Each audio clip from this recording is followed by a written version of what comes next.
el pedido de una señora que llegó aquí al ministerio, contando un drama tremendo. Dice que el esposo se fue y ella reconoce, dice: pastor, la culpable soy yo, es mi carácter, soy muy explosiva, me irrito por cualquier cosa.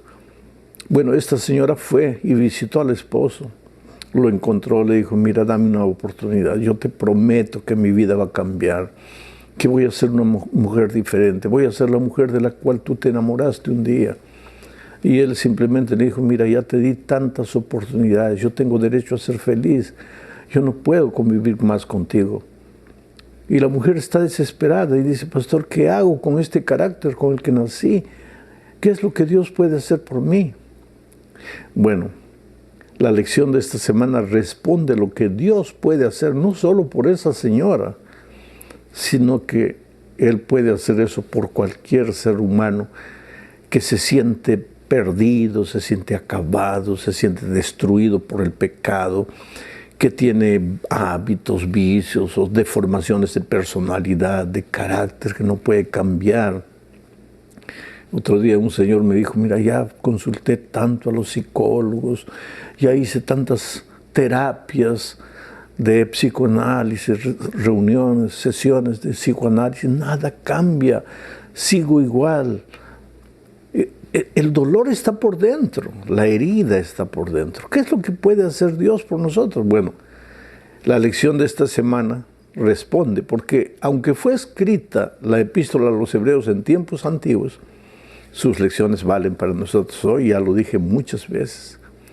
Entonces, con esto en mente, queridos, vamos a la lección número 4 para el 22 de enero del año 2022. El título de la lección es: Jesús, nuestro hermano fiel. La semana pasada estudiamos parte del capítulo 1, donde Pablo dice que en estos postreros días Dios nos ha hablado por el Hijo, y que ese Hijo es el reflejo del carácter de Dios, es el reflejo de la gloria de Dios. Y leímos también una cita de la sierva de Dios, donde ella dice que el más extraordinario mensaje que podemos predicar a las personas que no conocen a Jesús es una revelación de su carácter en nosotros. Pero ahora viene esta buena señora que escribió hablando de su carácter y dice que ella se ha esforzado para cambiar carácter, pero no puede. Ahora, ¿qué tiene que ver el drama de esta señora y el drama de mucha gente con esta lección? Pues veamos, porque esta semana vamos a entrar al capítulo 2 de Hebreos y veamos por qué Jesús se hizo hombre. En la primera parte de la lección de esta semana tiene como subtítulo: el hermano como redentor. Y esto nos remite al Antiguo Testamento, donde existía la fiesta del jubileo. ¿Qué era la fiesta del jubileo? Es que en todos los tiempos hubo personas que por un motivo o por otro se metieron en deudas y después pues no consiguen salir de las deudas y no saben qué hacer para pagar a las deudas. Hoy mismo hay gente que debe a una tarjeta de crédito, que debe a un amigo y no sabe qué hacer. Tú sabes que mucha gente hasta se quita la vida porque no puede pagar sus deudas.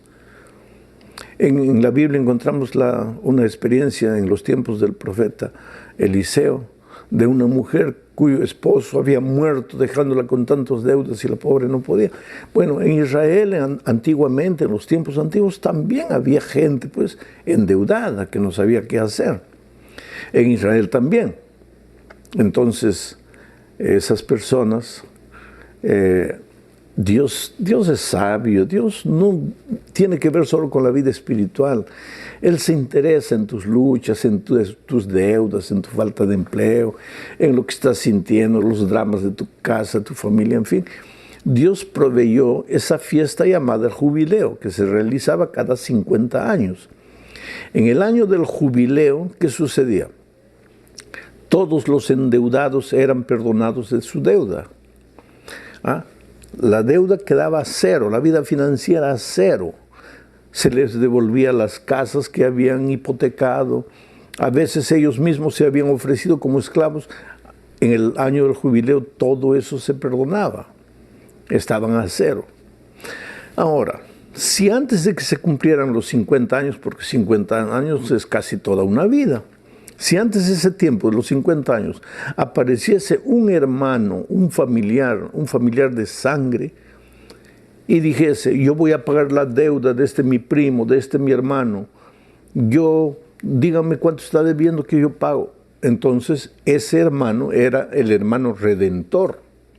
Él pagaba la deuda del familiar, el familiar quedaba libre porque el hermano había pagado lo que él debía.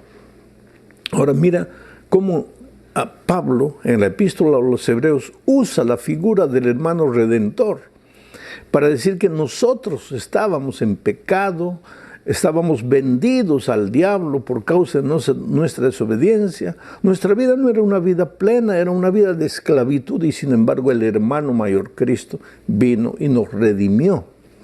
Voy a leer el texto. Mira lo que dice Hebreos capítulo 2, versículos 14 y 15. Así que, por cuanto los hijos participaron de carne y sangre, se está refiriendo a nosotros, él también, y ahora se está refiriendo a Jesús, él también participó de lo mismo. ¿De qué? De carne y sangre. Quiere decir, Jesús se hizo un ser humano como nosotros. Y Pablo sigue diciendo, para destruir por medio de la muerte al que tenía el imperio de la muerte. ¿Quién tenía el imperio de la muerte? El diablo. Esto es al diablo, explica el propio Pablo. Y en el versículo 15 dice, y librar a todos los que por el temor de la muerte estaban durante toda su vida sujetos a servidumbre, a esclavitud. Por causa de nuestro pecado nosotros estábamos sujetos a servidumbre, a esclavitud. Oh querido, es que la vida, cuando tú no tienes a Cristo como Salvador, como Redentor, tu vida puede, desde tu punto de vista humano, te puede parecer hasta feliz, que todo te va bien. No te va bien. Eres un pobre esclavo o del cigarro, o de la droga, o de la bebida, o de alguna pasión escondida, o de algún sentimiento que no puedes arrancar de tu corazón. Eres víctima y un pobre esclavo, o de tu orgullo, o de tu codicia, o de tu envidia, o de tus celos, de las deformaciones del carácter. Eres un pobre esclavo. Y una vida así no puede ser feliz de ninguna manera. Pero Jesús dice aquí el texto, se hizo hombre. Se hizo hombre de carne y sangre, así como nosotros, vino al mundo. ¿Para qué? Para pagar nuestra deuda, porque nosotros estábamos esclavizados por el mal. Y pagó nuestra deuda con su muerte, porque quien tenía que morir por causa del pecado éramos nosotros. Jesús vino y nunca cometió un pecado, por lo tanto Él no tenía por qué morir, pero Él murió para pagar nuestra deuda porque nosotros sí habíamos pecado y estábamos destituidos de la gloria de Dios. Ahora, ¿sabes por qué el Señor Jesucristo tuvo que hacerse un ser humano, un hombre de carne y sangre como nosotros? Porque como Dios, Él no podría morir. Y la paga del pecado era la muerte. Y el ser humano tenía que morir. Pero Dios, si viniese como Dios, no podría morir. Entonces tuvo que tomar la forma humana y ser participante de la sangre y de la carne para morir y con su muerte pagar nuestro pecado. ¡Qué extraordinario amor! Solo que, querido, quiero que entiendas que si Jesús murió y tú aceptas el sacrificio de Jesús en tu favor, pues ya no tienes por qué vivir esclavizado. Ya no tienes por qué sentirte asfixiado por las garras del enemigo, aunque las garras del enemigo sean tu propio carácter. Jesús puede cambiar tu ser por completo. Un ejemplo, Juan llegó a Jesús como el hijo del trueno, explosivo, rabioso, iracundo. Y cuando lo encontramos en la isla de Patmos ya viejito, el discípulo del amor. ¿Cómo es que el hijo del trueno se transforma en el discípulo del amor? Es que él entendió que Jesús había venido y lo había rescatado y ya no tenía por qué continuar viviendo como esclavo. Vamos a la segunda parte de este estudio. Jesús no solo se hizo nuestro hermano mayor, Él se hizo un hermano nuestro que no tiene vergüenza de nosotros. Eso es lo que dice Hebreos 2:11. Leo. Porque el que santifica, ¿quién es el que santifica? Está hablando de Jesucristo aquí, porque el que santifica. Y los que son santificados, ¿quiénes son los que son santificados? Nosotros. Porque el que santifica y los que son santificados, de uno son todos. ¿Y quién es ese uno? Dios el Padre. Por lo cual no se avergüenza de llamarlos hermanos. Sabes, para entender este texto tenemos que volver a la lección número 1. Ya dijimos que Pablo escribió para una iglesia que estaba sufriendo, una iglesia perseguida. A los judíos que aceptaron el cristianismo, sus familiares tenían vergüenza de ellos, sus amigos los rechazaron, perdieron sus propiedades, muchos de ellos estaban encarcelados, porque aceptar a Jesús y vivir por Él no es fácil. Oh querido, a esa gente que estaba sufriendo, a esa gente de la cual sus padres, sus hermanos, sus primos, sus amigos tenían vergüenza, ahora viene Pablo y dice que Jesucristo se hizo nuestro hermano mayor y que Él no tiene vergüenza de nosotros. Pero ¿cómo no va a tener vergüenza? Mira la vida que vives. Yo digo siempre, las personas que encuentro en las alturas de mi país, un pobre ebrio, borracho, acabado, pastor, yo no merezco el amor de Dios. Claro que no mereces, querido, ni tú, ni yo, ni nadie merece en este mundo. El amor de Dios no es por merecimiento, es por gracia. Dios te ama. Con ese carácter horrible que tienes, con esa manera de ser, con tus derrotas, con tus fracasos, Él no tiene vergüenza de decir que tú eres su hijo precioso. Él es tu hermano mayor. Se hizo de carne y sangre como tú para redimirte, porque como Dios no podría morir, pero ahora no tiene vergüenza de ti. Aún en este texto hay una cosa que necesitamos entender, querido. Dice, porque el que santifica, ¿quién es el que santifica? Jesús. Y los que son santificados, ¿quiénes? Nosotros. Ah, pues querido, aquí está uno de los secretos que necesitas entender. Si tú quieres santificarte a ti mismo en el concepto de que santo es el que no peca, el que no falla, el que no hace esto, no hace aquello, porque hay muchos cristianos desesperados. Ay, pastor, por más que me esfuerzo no logro, por más que lucho no consigo. Es que nosotros no nos santificamos. Jesús es el que nos santifica. Nosotros somos los santificados. ¿Por qué? Por Cristo. Pero ¿cómo funciona eso, pastor? Ve a Jesús como estás. Llévale tu vida como estás, tu carácter horrible, así como Juan. Arrodíllate, agárrate de los pies de Jesucristo y dile, Señor, yo no puedo, yo estoy perdido. A esta señora cuya historia conté al principio del comentario, yo te digo, querida, ve a Jesús y dile, Señor, yo no puedo cambiar mi carácter. Mi esposo ya se cansó de mí, pero por favor tú no te canses, tú puedes, tú tienes poder. Ve a Jesús como estás, clama a Él, porque Él no tiene vergüenza de ti, Él es tu hermano, te ama, tu hermano de carne y sangre, tu Padre como Dios, porque el Hijo es Dios, pero tu hermano porque se hizo como nosotros, humano, de carne y sangre. Vamos a la tercera parte. Ahora entramos en un asunto un poco delicado, ¿sabes? Él es nuestro hermano de carne y sangre, como nosotros, pero no en el sentido de que tiene nuestra naturaleza espiritual pecaminosa. Es como nosotros en el sentido físico, en el aspecto físico. Él ya nació con siglos y siglos de una humanidad debilitada por causa del pecado a partir del error del pecado de Adán y Eva.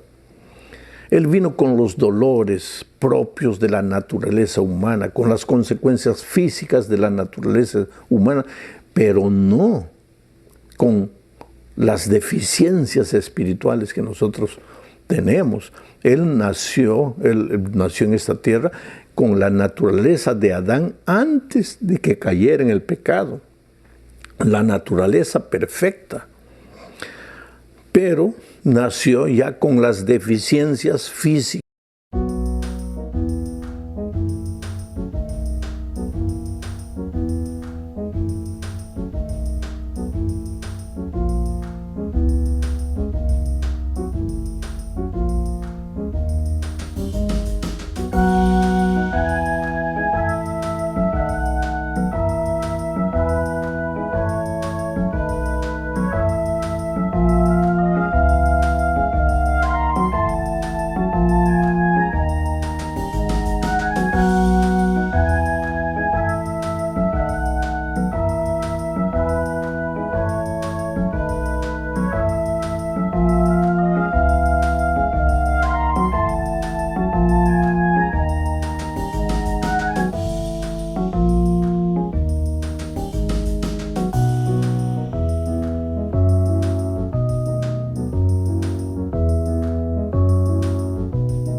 Con los problemas físicos, con la naturaleza física de tantos siglos de pecado, porque el pecado fue deteriorando al ser humano.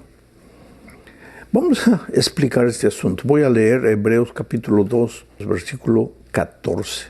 Dice así: así que por cuanto los hijos participaron de carne y sangre, él también participó de lo mismo, para destruir por medio de la muerte al que tenía el imperio de la muerte, esto es al diablo. O sea, el pensamiento aquí es claro. Jesús se hizo como nosotros de carne y sangre, tomó nuestra naturaleza física. Pero ahora leamos Hebreos capítulo 7, versículo 26, y ahí dice: porque tal sumo sacerdote nos convenía, y está hablando del Señor Jesucristo, tal sumo sacerdote nos convenía, santo, inocente, sin mancha, apartado de los pecadores y hecho más sublime que los cielos. Oh querido, nosotros, tú y yo y todos los seres humanos, después de la caída de nuestros primeros padres, llegamos al mundo trayendo naturaleza pecaminosa, la tendencia a pecar. Por más que cerremos los ojos, digamos, no voy a pecar, no voy a pecar, venimos al mundo trayendo naturaleza pecaminosa. Jesucristo no. Él vino de carne y sangre, se hizo de carne y sangre, pero no traía la naturaleza pecaminosa en sí, diferente de nosotros. Porque mira lo que dice Romanos capítulo 7, 14, 15 y 17. Pablo, en una situación dramática, mira lo que dice: porque sabemos que la ley es espiritual, mas yo soy carnal, dice Pablo. Y Pablo era Pablo, pero él dice: yo soy carnal, vendido al pecado, porque lo que hago no lo entiendo, pues no hago lo que quiero, sino lo que aborrezco, eso hago. De manera que ya no soy yo quien hace aquello, sino el pecado que mora en mí. Ese pecado que moraba en Pablo y que mora en mí, ese pecado no moraba en Cristo, porque Él no vino a este mundo con la naturaleza espiritual caída. Él vino con una naturaleza espiritual perfecta, con la misma naturaleza con la que Adán y Eva, antes de pecar, enfrentaron al diablo. Ellos perdieron la batalla. Cristo vino a luchar con el diablo en el mismo terreno de ellos y venció la batalla en nuestro favor.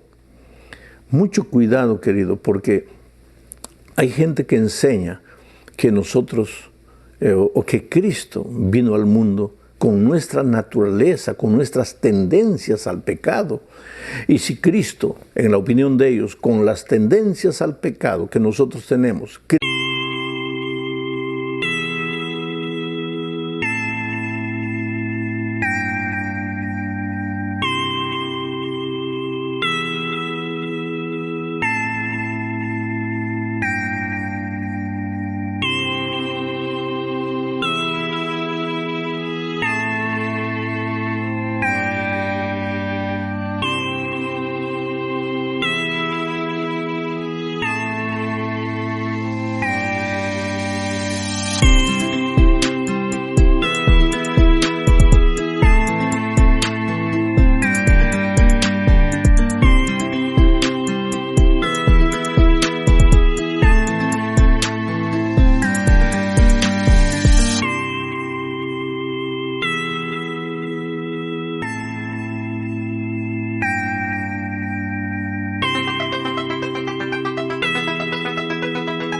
Cristo venció, entonces es posible vivir la vida absolutamente perfecta de Cristo en esta tierra.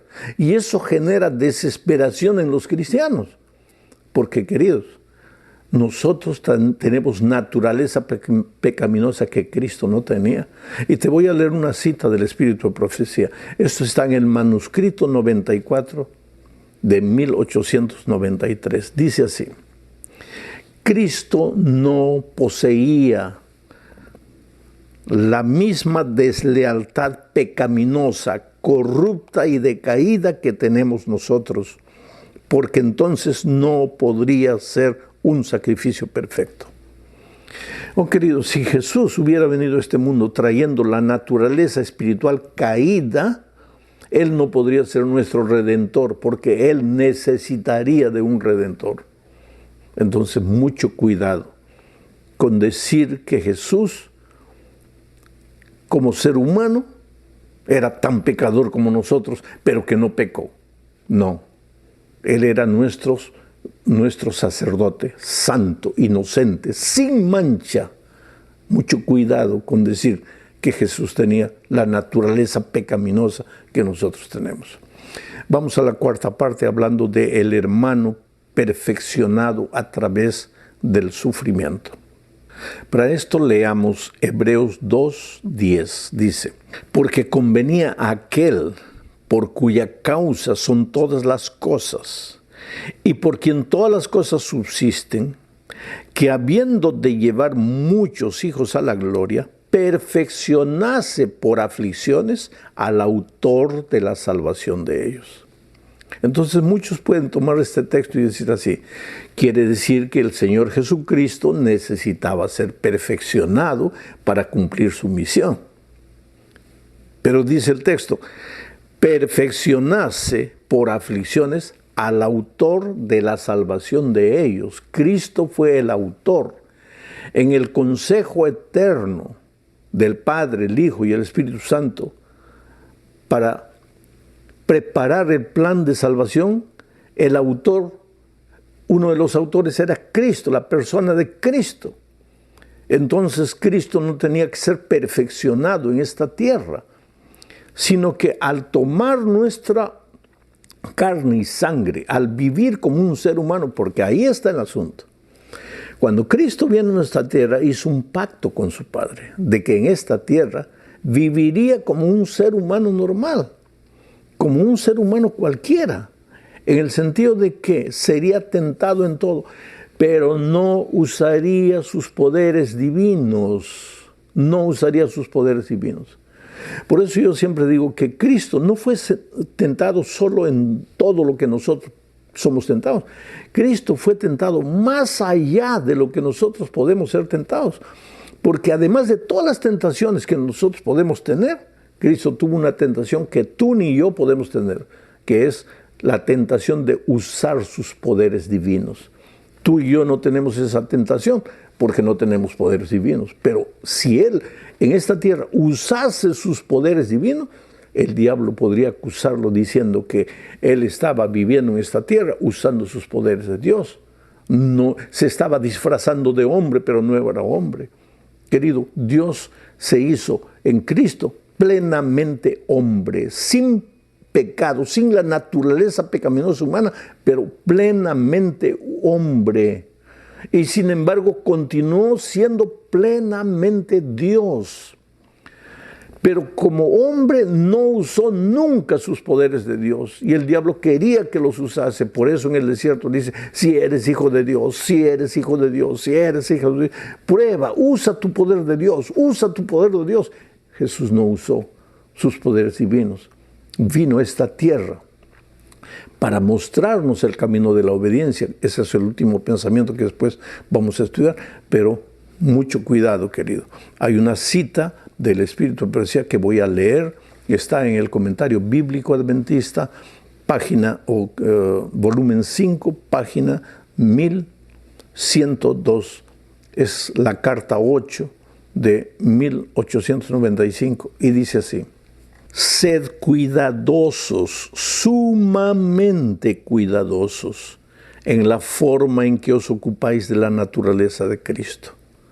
No lo presentéis ante la gente como un hombre con tendencias al pecado.